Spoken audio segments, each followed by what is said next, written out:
మన ఇంటి సాంప్రదాయ ఆహారం ఎప్పుడో ఈ ఫుడ్ పిరమిడ్ ఆ పేరు రాకముందు నుంచి అనుసరిస్తూనే ఉంది.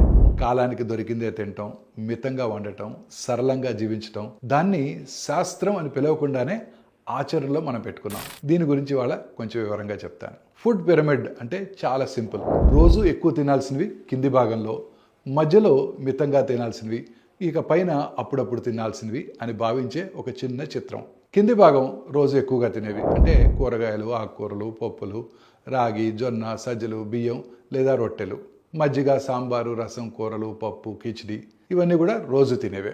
మధ్య భాగంలో ఉండేవి ఇవి మితంగా తినేవి. పప్పులు, గింజలు, పాలు, పెరుగు, నెయ్యి, నూనెలు, డ్రై ఫ్రూట్స్ ఇవి రోజు తినేవే కానీ చాలా జాగ్రత్తగా సరైన మోతాదులో తినేవి. ఇక పై భాగంలో చాలా తక్కువ తినేవి. లడ్డూలు, పాయసం, హల్వా, వడలు, పకోడాలు ఇవి పండగలకు, వేడుకలకు మాత్రమే, రోజు కాదు.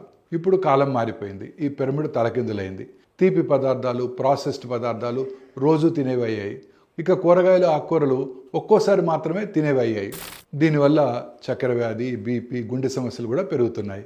అందుకే ఇప్పుడు శాస్త్రం మళ్ళీ అదే చెప్తోంది.